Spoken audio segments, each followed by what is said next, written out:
Hi there, I'm Claire McDonnell-Liu and this is the Family Health Lab. In today's conversation, I'm talking with Dr. Robert Lufkin. Dr. Lufkin is a medical school professor, a practicing physician, author of over 200 papers and a new book, Lies I Taught in Medical School. Dr. Lufkin reversed his own chronic health conditions. He got off all meds by ignoring these health lies. And in this chat, he shares how you can do the same for your health too. You're listening to the Family Health Lab. Healthy parents, healthy kids. Hi, Dr. Robert Lufkin. Thank you so much for joining me from sunny California. Hey Claire, I'm a fan of your program, and it's an honor to be on it today. Oh, I appreciate that. That's really kind. Thank you, Rob. Love, generosity, and kindness and abundance. That's the strapline that you have on your email. And it just caught my attention as we've been emailing backwards and forwards to arrange this. It seems unusual for a medical professor to have such a strapline. So I'm really curious about it. Can you tell me a little bit about it? Sure. I think mindset and the way we look at the world is one of the most powerful influences in our lives, not only just in our mental state. I mean, it is our mental state, but actually in the diseases we get and how we age and how long we live. And that sounds like a outrageous thing to say, but to look at the world as a place of abundance, look at the world as a place of love, look at the world as a place of gratitude and generosity creates a positive outlook that frames our life a certain way. And I think that of all the things that I've come across, probably the single most powerful underlying everything is mindset. Oh, that's fantastic, I think, because we're going to dive really a lot into nutrition. I'm a nutritionist and I nutrition coach people every week. And that's a lot of the nuts and bolts of getting, I believe it's the foundation for health. But before that, getting those other tools right, that positive mental attitude and the mindset to believe that you can achieve that type of health change. I think that's so important. But I thought I would begin with that just because I rarely see anybody talking about it in this space when we're so kind of focused on the practical steps of health. Yeah, it's a great question, and I wish people talked about it more because a lot of people, including my colleagues, they go, "Well, what are you talking about mindset before? We're doctors, we're in medicine. It's what you think about how you view the world is it's good, but it doesn't really affect your diseases, right? Those are other things, but actually there are mechanisms for that. I mean, all the chronic diseases that we face that statistically are going to kill, are going to determine our longevity for me and you and most of your listeners. It's a fairly short list, things like heart attack, stroke, cancer, Alzheimer's disease, and they're driven by obesity and diabetes, things you've talked about a lot before, and that nutrition plays a great role. And I can't wait to dive in that. But one point about mindset, though, is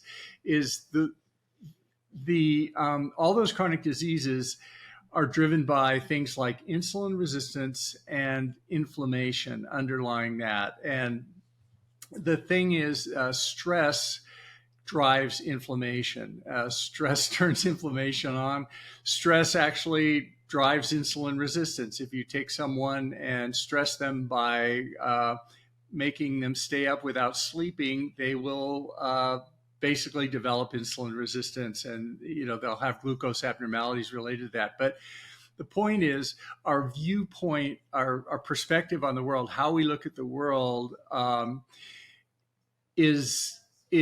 affects what stress we have in our lives, because stress is a very interesting thing. Stress is really not a result of what's in the environment entirely.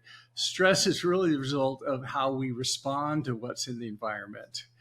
So in other words, it can be a rainy day outside, and that will stress me out. I'll become very stressed because my nice new jacket is ruined because it's wet, and I don't like the rain, so that stresses me out. On the other hand, that same environmental stimulus to another person could be joyful and have no stress at all. Someone who loves the warm feeling of rain on their face, and maybe they live in a desert area where it never rains, and it's a joyous moment.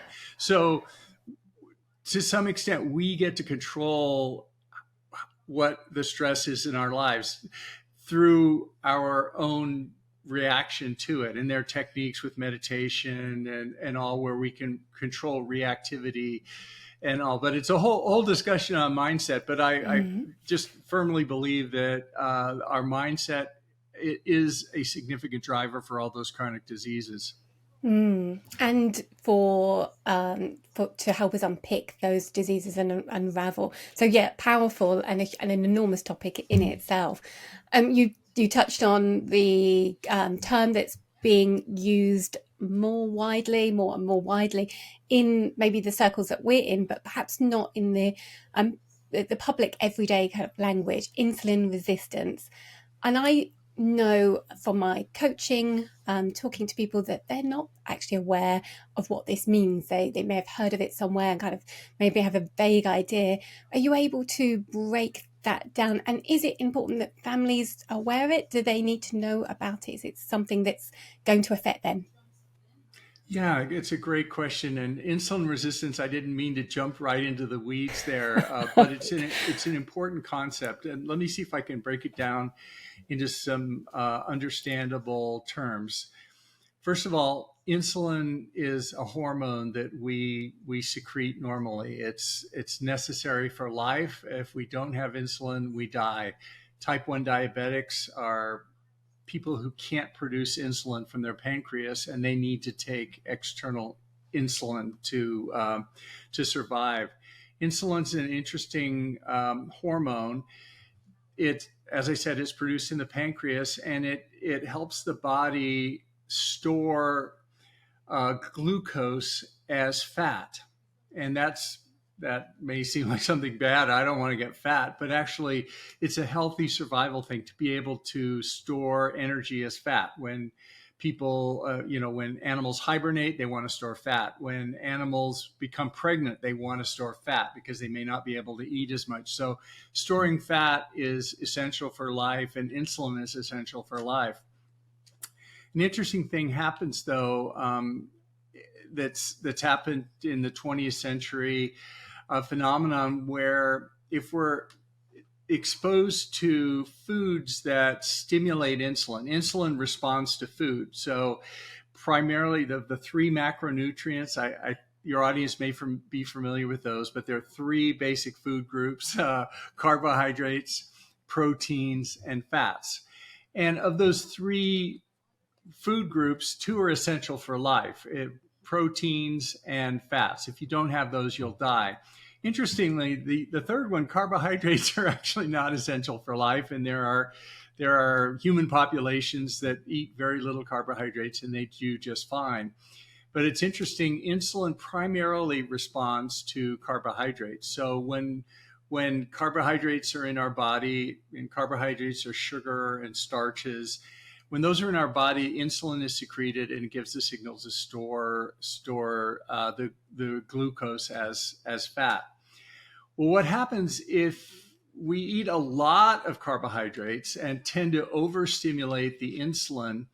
What happens is our body becomes more and more resistant to the effects of the insulin. It's sort of like the boy who cried wolf in the fairy tale. You cry wolf once, and there's no wolf, and then you do it again. And eventually people stop listening to you. Well, the same thing happens with insulin in a manner of speaking. That is, with continual high levels of insulin as a result of high carbohydrate intake, the body becomes less and less responsive to it. It becomes resistant to the effects of insulin. So it means that we need more and more insulin to be able to control the glucose levels and move it into fat stores. That condition, once once the amount of insulin rises beyond a certain point, or other surrogate markers for it, like hemoglobin A1C you may have talked about, or just fasting glucose levels, once they get beyond a certain point, as the as the insulin resistance gets worse and worse, we get to be called type 2 diabetic. And this is different from type 1 diabetic, where the pancreas can't make the drug insulin. In this case, these diabetics are diabetic because the body no longer responds to the insulin, and it requires more and more to be taken. Interestingly, we're in the midst of a type 2 diabetes epidemic. It's larger than the world has ever seen, even adjusted for population. It's almost 50% of adults in the United States and elsewhere around the world are either diabetic or pre-diabetic. And what's the downside of that? Well, diabetes is a driver for coronary artery disease. It's a driver for heart attacks. It's a driver for strokes. It's a driver for cancer. People with diabetes get cancer at a much higher rate. And Alzheimer's disease. Alzheimer's is referred to now as type 3 diabetes because of its strong association in some of its form with diabetes. So anyway, that's a long answer. So insulin resistance is just the body's decreased response to insulin. And if it gets bad enough, then you become classified as a type 2 diabetic, and you actually require drugs to control the glucose in your body. And eventually you require insulin as well, if you don't do other things to reverse type 2 diabetes. We did dive into the nuts and bolts there, but thank you. Thanks for explaining that, because it's really important. It gets brushed over. And I think when we're talking to people who understand insulin resistance, that term, it's really good just to clarify. And you mentioned a few things. I love that anecdote of crying wolf. I've not heard that, by the way. Really enjoyed that. I think that's something for people to remember. That's what's happening in their body. That frequent call that's not being answered, or that's being called too early or too regularly. But the other thing that you mentioned there in your explanation was that this occurs when we my dog's just come in. I'm just going to introduce you to my dog. Hello. Hello, Luna. This is Luna. She's going. Hi, Luna. She's staying. Okay, she's staying for a moment. My dog's in the other room. Otherwise, I would introduce you to her. So, yes, I was just going to comment on the level of carbohydrate, because because people, until they have a diagnosis, I don't think they feel that this may be relevant to them. But what's happening is over years, from the very beginning of your diet and your child's diet, we're eating a high carbohydrate diet, which wouldn't perhaps have been seen in our ancestors' diets. We would be eating foods with more fiber, more natural foods, less processed foods that are higher in carbohydrates. So this crying wolf is happening from a very young age, which is one of the reasons we're seeing diabetes in such a young population now: pre-diabetes, obesity, and fatty liver disease. Absolutely, yeah. And one thing that I wasn't aware of as a medical school professor for many years, until I was forced to kind of look deeply into this out of self-preservation when I came down with pre-diabetes and other diseases. I always thought of things like type 2 diabetes or insulin resistance as something that you either had or you didn't have. In other words, people who got it, too bad, we'll do what we can for them. And people who didn't have it, well, that's good. You picked your parents right. It's the genetic thing. But obviously, what we're seeing is a graph like this of these diseases taking off, which means a greater percentage of people have these, which means that it's probably not a genetic disease, because the genes don't change in the population. So the disease is taking off. And then I came across some articles that really changed my thinking about this and that was some studies that were done in the United States, but it certainly applies around the world. That is, they looked at non-diabetic adults, right? People who didn't have diabetes. And they looked at them as they grew older and older over time. And they looked at the blood test for diabetes, which is something we mentioned before called the hemoglobin A1C. Basically, in a nutshell, in the United States, when it's over 6.5 or higher, you're diabetic. If it's 6.4 or lower, you're not.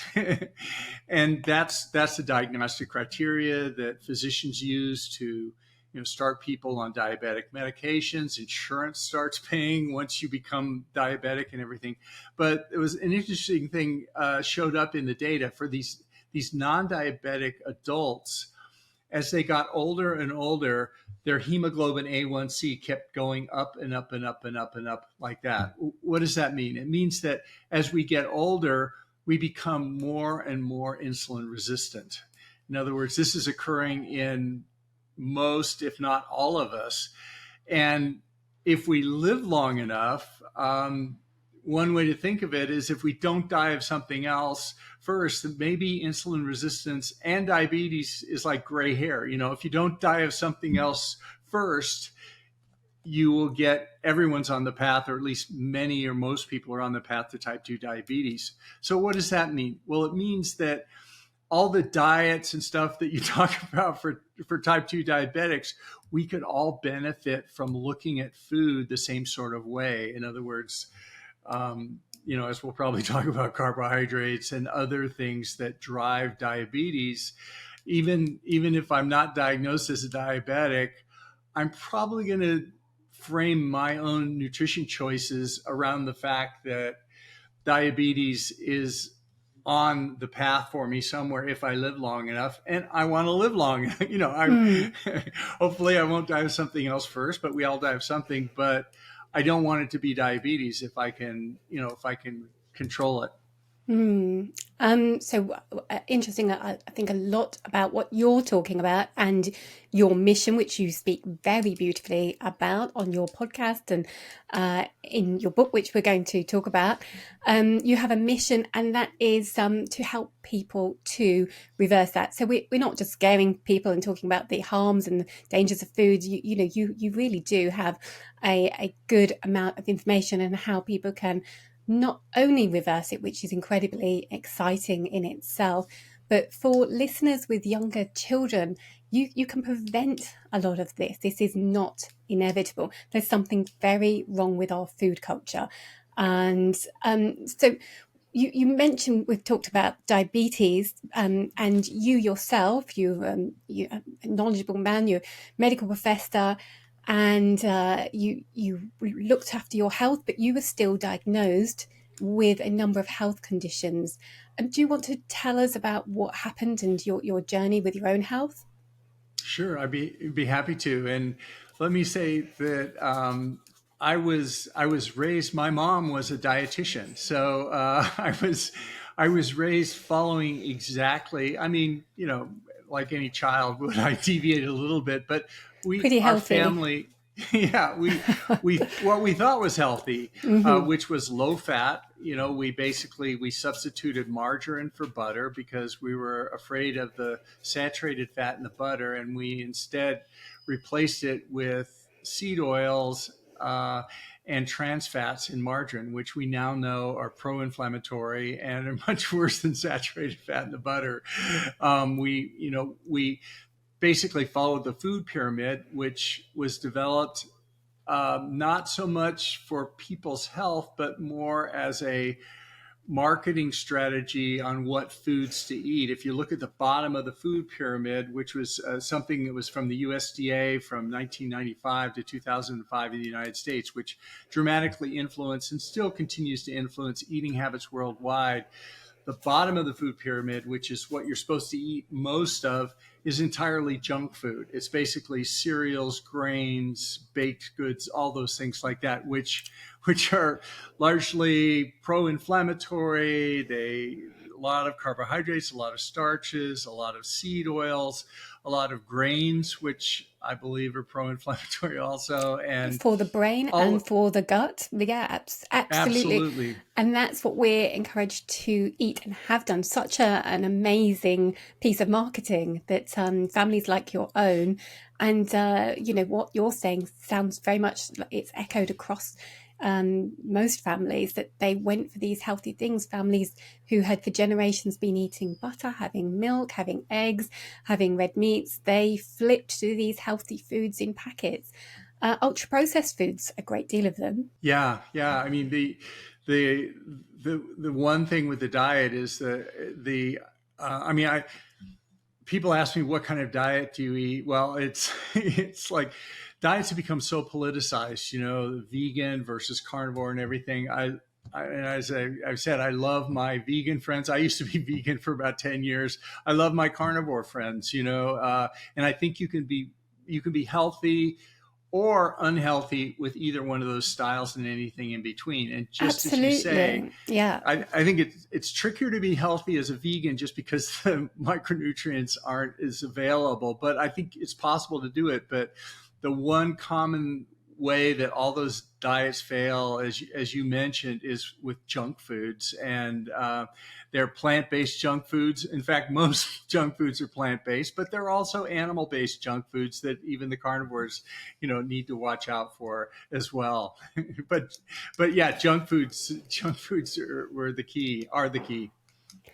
And you were, with your own health, you were watching your food, you were vegan for a long time. I hadn't actually realized, Rob, that it was 10 years you were vegan, and you exercised. And did you suspect that your health was declining, or was this an absolute shock when you were diagnosed with chronic ill health? It was pretty much a shock. I mean, I was diagnosed with 4 conditions, and they like any good patient, I went to my doctors, and they explained to me about each disease, and they prescribed a medicine. And the discussion of lifestyle came up, but they basically said that you could try lifestyle things, but you're going to be on these drugs for the rest of your life, if you want to control this. But these drugs will control the diseases that you have. And what I found out was that actually the diseases that I had, these 4 different diseases, which were the type of arthritis called gout, hypertension, high blood pressure, which half of adults have in one form or another, prediabetes, which we already talked about, and then a blood lipid abnormality.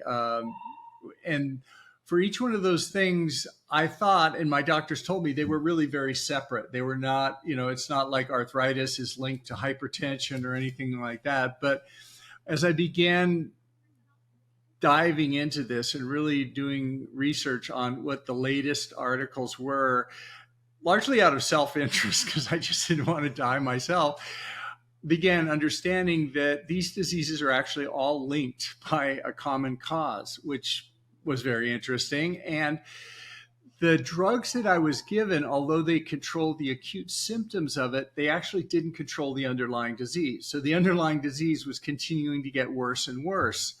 And in fact, the underlying disease is related to inflammation, insulin resistance, and metabolic disease for all those diseases. And there's no real drug that will fix metabolic disease. But on the other hand, the appropriate nutritional selections primarily, but also other lifestyle choices can return us to metabolic health. And that's what I did. Long story short, through lifestyle changes, largely nutrition, I was able to reverse those 4 diseases. My doctors couldn't believe it. They thought the labs were wrong or something like that. But now it was off all medicines, and that's primarily my motivation for making people aware of this, because my colleagues are still teaching the same thing, and many friends and people I know are not aware of this, and they're still making the same mistakes that I made. And I want people to understand that what is possible with lifestyle, and that these chronic diseases aren't necessarily a death sentence. And that's powerful that you can achieve that. Again, I think it comes back to your mindset and your approach to problem solving and getting to the root cause of this. When my son was diagnosed with a number of different health conditions when he was in between 1 and 2, 2.5, I remember that conversation with the hospital where I was saying, so what's the underlying root cause that joins these inflammation conditions up, these autoimmune conditions up, urticaria, eczema, alopecia. And they had a really frank conversation where they said, we're not looking for a root cause, and we're always going to treat them separately and topically often. So that was my trigger moment for starting to look into nutrition and ultimately going down that whole wormhole and changing my career. But yeah, it is amazing. And I think one of your most exciting messages coming through all of your advocacy work and the information you put out in your podcast and now in your book that's come out is that people can make fundamental changes to their health. They don't have to accept that they're going to be on medication for life. What you have achieved is incredible for yourself personally, but now you're helping others to believe that they can do this with these changes. And it doesn't have to be the exact same conditions, because as you've explained, a lot of this is due to the food environment, the regular foods, the modern foods, and we can reverse that through a great deal of powerful food changes. Yeah, it blows me away just to amplify that a little bit. That it's not only the 4 conditions I had, but also things like obesity, things like even mental health are reversible. Some mental health conditions, not all, but some even psychiatric conditions, as Chris Palmer and Georgia Ede have shown. By going to a metabolically healthy diet, some patients go off all these psychiatric medications. Some patients, and Alzheimer's disease as well. Yeah. And when we're talking about children and families, we maybe a couple of decades out of getting diabetes or pre-diabetes, but we may be seeing brain fog. We may be seeing inattention, perhaps, or hyperactivity.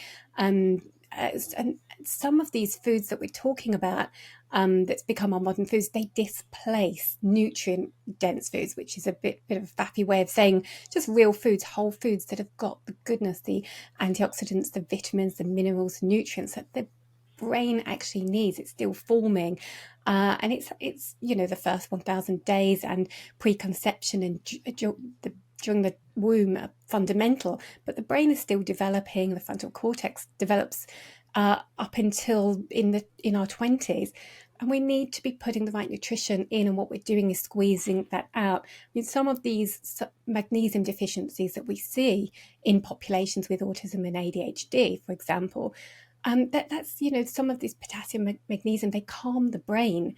So it's no wonder that that we're seeing behaviors and increasing diagnosis for ADHD and autism and neurological conditions and mental ill health and anxiety. So I think that's a really fantastic point that you're making, that we're not just talking about weight gain, we're not just talking about those type of chronic diseases, we're also saying that as well as this affecting our physical body, this is definitely affecting our brain as well.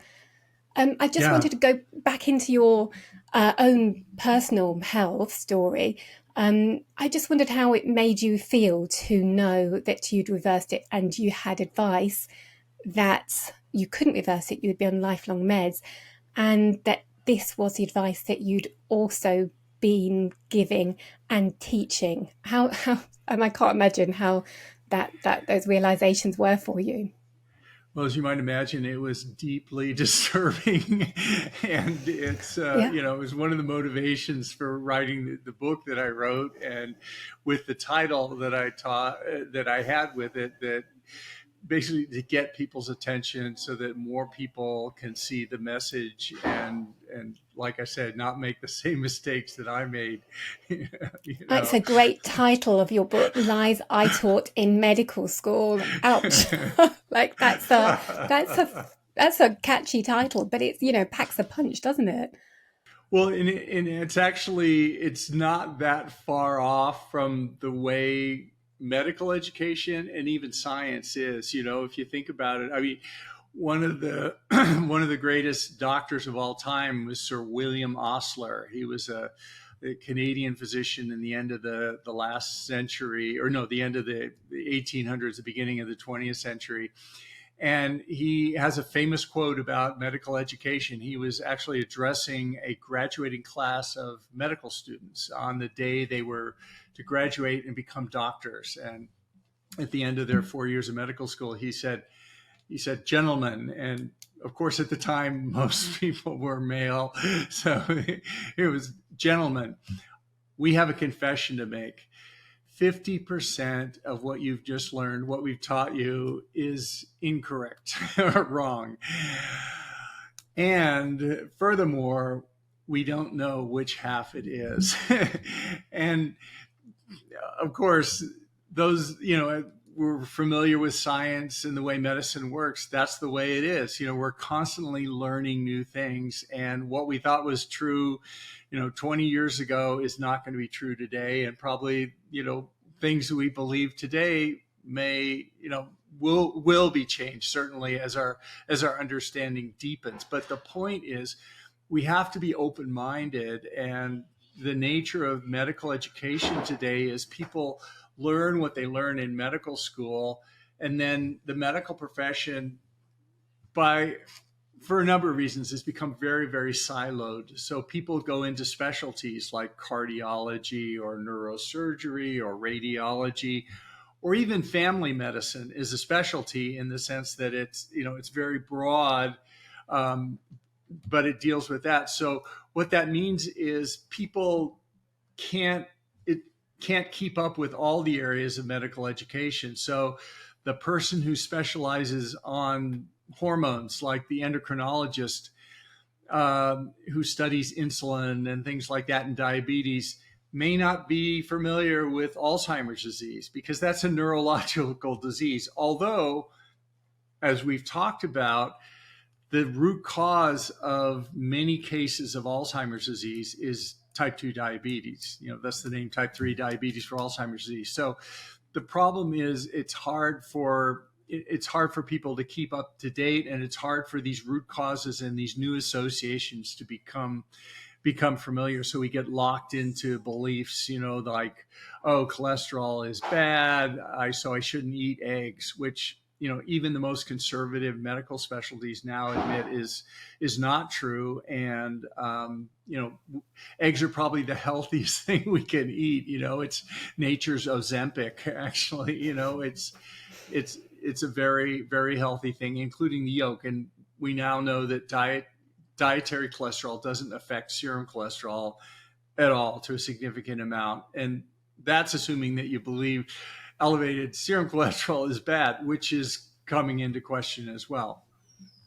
Interesting. And when I was studying nutrition, I remember a lecture. It just reminded me when you were talking about that comment, that I was told that it takes 17 years on average for a new piece of nutrition evidence to then become advice to the public. And yeah, I don't know if that's an exact, well, it's an approximate, but it just always stayed with me, like that comment stayed with you, that the medical advice, 50% of it is going to be outdated because in light of new evidence, as new research is undertaken, and the same with nutrition science, and we're not getting that information to the public. So when I moved to Australia, for example, from the UK, low carb was becoming much more widely accepted and practiced. It was much more talked about, more normal. There were cases, diabetes, the charity diabetes, I always get them mixed up, .co.uk. we're helping tens of thousands of people online, and we had Dr. David Unwin publishing reports. The Royal College of General Practitioners had issued a learning module on low carb nutrition. And so when I came to a diabetes meeting over here with nutritionists and diabetes educators, the presenter stood there in front of hundreds of people and just said, well, it's a non-reversible disease. We know that. We've known that for so long. And this is how it's treated. And everybody nodded. That was accepted. And that was the whole premise of the training that day. I was absolutely gobsmacked that was still being taught in Australia. It takes a very, very long time for these things to percolate. And I just wanted to go back to that, to your own story, and just underline how important the changes, your mindset, your changes, your own investigations were. Sorry, let me pick her up just a second. Hi, sweet. Oh, lovely to meet you. Who do we have here, Rob? This is Butter. Oh, great name. She does not want to be ignored. She's a golden Springer. This one? Yeah. She's actually a dachshund. She's very long. Yes. She's beautiful. She's so pretty. Thank you. Yeah. Yes, well, both with our dogs in this podcast. This is the first for me, but it's so funny. I was just commenting on your father because I think it is really important, because I think once you've changed your health trajectory, I think there can be the assumption that it was going to change, or that's fine that for you. But I mean, really, you reversed a family. You headed off having the same outcome your father did, really.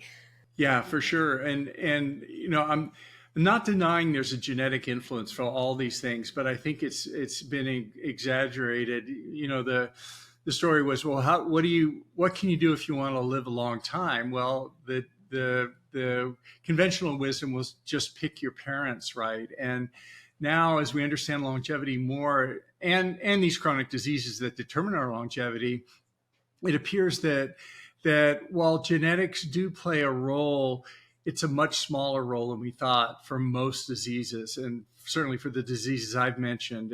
Probably less than 10% of it is due purely to longevity. And the fascinating thing is that lifestyle actually can reprogram the expression of the genes through the epigenome. So, we can do a lot to how our genes manifest themselves by the lifestyle choices that we make, primarily nutrition and the other things as well.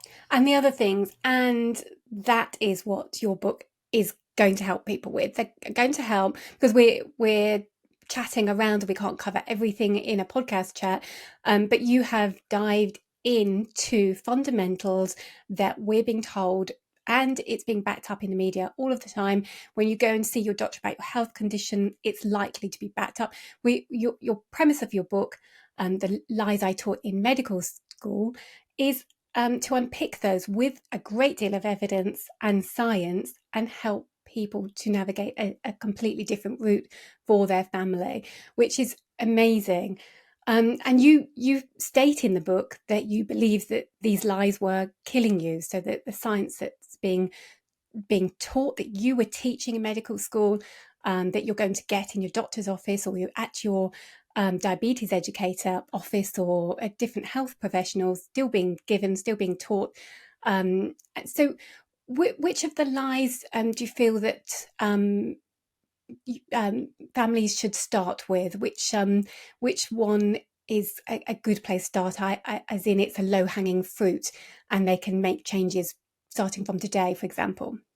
Sure. Yeah. Well, each chapter is a specific lie, and it goes through different types of diseases all through the body that we're all at risk for and determine our longevity. But probably the most basic one that in the United States at least affects most people is obesity or overweight, and most people are either overweight or obese. So there's a lot of information about that, and we debunk information like, if you want to lose weight, just exercise more and eat less, which, obviously doesn't work.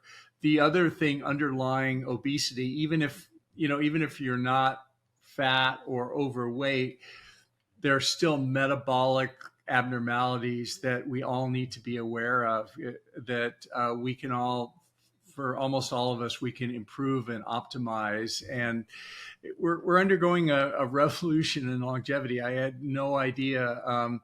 In the 1960s, the most common age to die in UK was 1 year old. More people died at age 1 than any other year. Today in the UK, it's 87 years old. It's not that the average lifespan is 87 years, but the most common date. But it reflects something that we're all facing, that we're all going to be living longer, and that's a good thing. And we need to make sure that those years are healthy and enjoyable, and that we don't die of something too soon also. Absolutely. I believe I've read report after report that shows exactly as you're saying, we are living longer lives, but we're living them in poor health with multiple chronic diseases that affect quality of life and our ability to get out, enjoy, meet up with the grandkids, or even just feel good in the day. And we're on multiple medications, for decades. Yeah, no, absolutely. And I was surprised. The book was intended to more just share my story and to share the secrets that I'd learned, but it kept coming back to themes about longevity. And ultimately, if you get rid of all these chronic diseases, you restore your metabolic health, you're going to live a long time, much longer than people live today. And so I was surprised that the book is now the #2 bestseller worldwide on longevity. Woo! Right behind Peter Attia, who's a longevity expert. So it fighting chronic disease and all these things and longevity all go hand in hand. And it's all about taking control of our lives. Absolutely. And you have taken control of your life. So you're still eating your changed foods, your complete U-turn with your foods. Online, you talk interesting. Everybody should definitely follow you. You're very, very active on the different social media channels.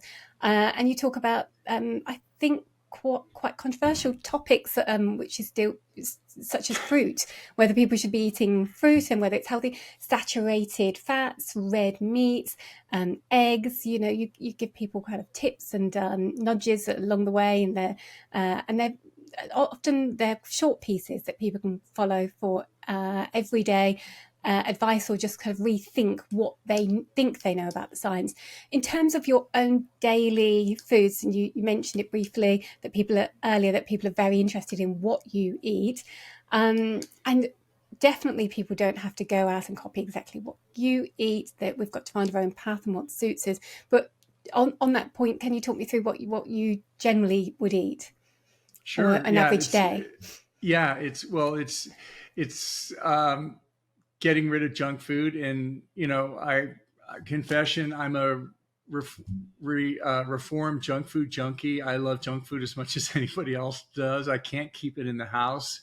My kids bring it home, and, it takes a lot of willpower. But so basically, by eliminating junk food, there are 3 things that I do in my diet. One is I get rid of refined carbohydrates and sugars as much as possible, starches, rice, baked goods, flour, all those kinds of things, because they spike insulin, all sorts of bad things. Second thing is I get rid of something called seed oils that you've probably talked about with your audience, that they're industrial oils that have a very healthy sounding name like vegetable oil, but they're nothing to do with vegetables at all. And these, in my opinion, drive inflammation and create a lot of harm. Unfortunately, some societies like the American Heart Association, which is an American-based medical organization, says that vegetable oil is a heart-healthy alternative to saturated fat. And I I disagree with that. But they've been paid millions of dollars over the years. The vegetable oil company is one of essentially the founders or the sponsors of that organization. So that's two. The last thing I avoid is grains. Even whole grains. I don't have gluten intolerance, at least at a clinical level. I don't have celiac disease, as it's called. But I believe, and many experts believe this, that a large percentage of adults have low-grade inflammation related to the proteins in grains that just inflame our gut and other areas. And if that's not bad enough, the United States, majority of grains are bathed in a weed killer called glyphosate. So they also have that. And grains by their nature are high in carbohydrates typically. So those three things are my three food choices. So that's what you would avoid. And great points, by the way, absolutely. I mean, if people just followed those tips, those three principles, not even tips, I believe they would see changes. I feel, you would try that commit to a couple of months and then see the difference and feel the difference. Yeah. It's interesting. The timing is very different on the response. Glucose, if you cut out carbs, you can see the response like in 24 or 48 hours. You get a little keto flu and things, you feel better. Things like proteins from grains, you typically have to stay off those about 90 days before you see the effect. So you can't I stopped grains for a month, nothing happened. So it's a longer window for those. And then seed oils, tragically, can be up to a couple of years in our fat, the way they're stored, the omega-6 compounds and all. So, but yeah, try it. Yeah, absolutely. Try it and see the difference. And it's not saying it's easy. It's a shame that we often wait to have a chronic disease or a health condition before we jump into something like this. But absolutely, you could head off perhaps some disease, inflammation, related diseases with these core principles. You mentioned your daughters. You've got a couple of daughters bringing junk foods home.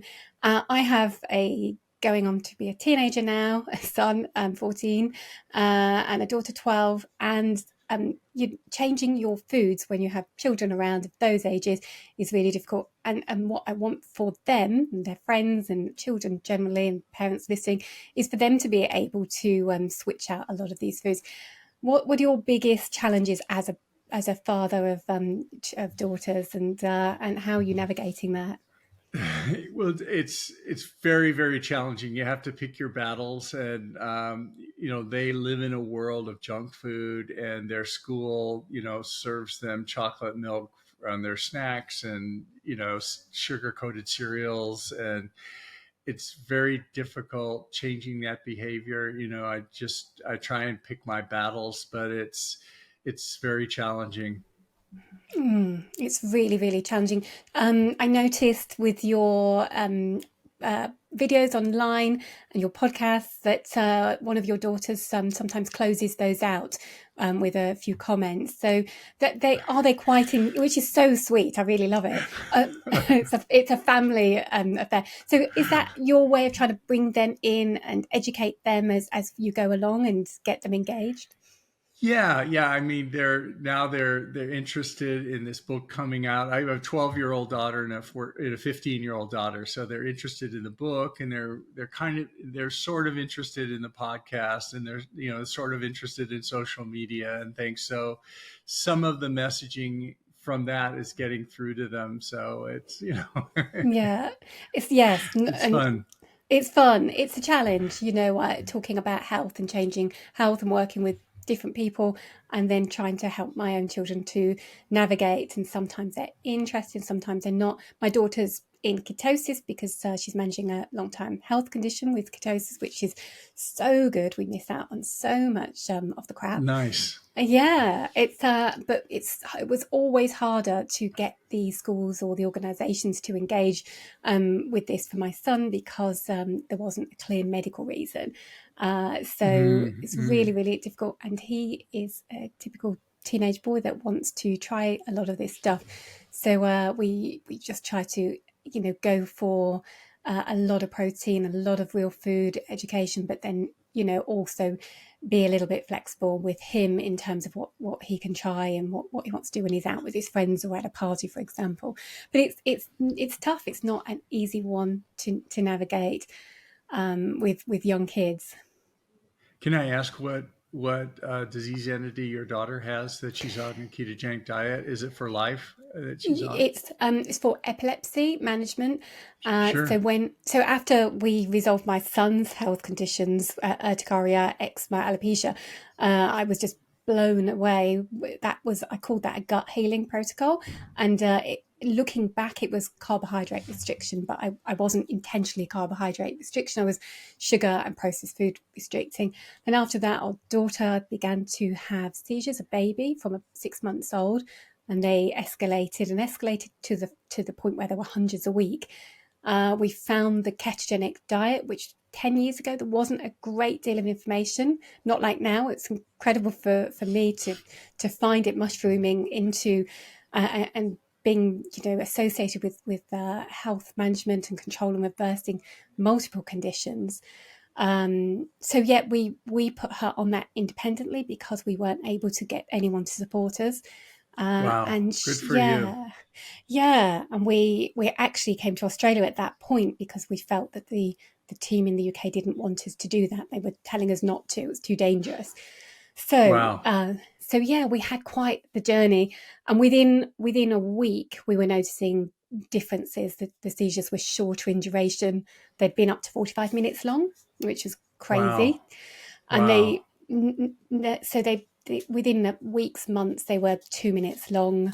Instead of hundreds a week, they were one a week, and now one a year, perhaps. So yeah, for me, life-changing, which is why I keep banging on about food, Yeah. nutrition, what it can do. I'm the hugest believer, and that's why when I see your book and the difference you're making, talking about all these important topics, and talking about real food and being kind across different types of nutritional practices for whatever reason, cultural or your own personal reasons, I feel it's so important. Yeah, it's been beyond life-changing for our family.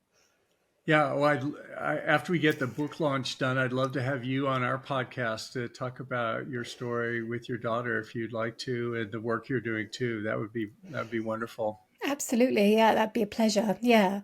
I know you're on a time limit here, so I was just wondering, just to close, I'm going to pop in all of your socials, and again, you're across Twitter, you're on YouTube, you're on the podcast platforms. You're so prolific. I definitely need some tips from you in your work ethic.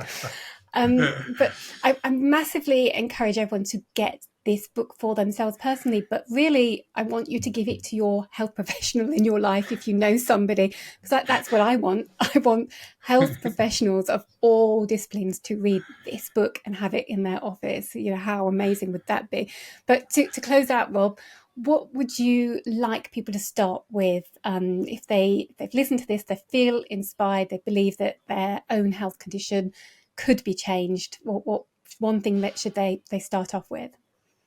Well, just the belief, the knowledge, the understanding that lifestyle means that I am in control. In other words, every morning when I wake up, I get to decide what I eat that day. I get to decide what I exercise, and it gives me agency. It gives me control over my life, over my diseases, to some extent. And I think it's very empowering that way if we understand that we can control the expression of our genes and control all these basic root causes that drive these chronic diseases just by the lifestyle choices that we make. And we get to make them every day fresh when we start. I think that's really uplifting message, isn't it? That we can take control of our own health, and I think I've heard you say this as well, that we actually have to take control of our own health, and we can. So yeah, thank you for giving people the knowledge, the new evolved science, and steps that they can practically take to do that for themselves. And thanks for your time today, Rob. Great. Thanks so much, Claire. This has been a pleasure.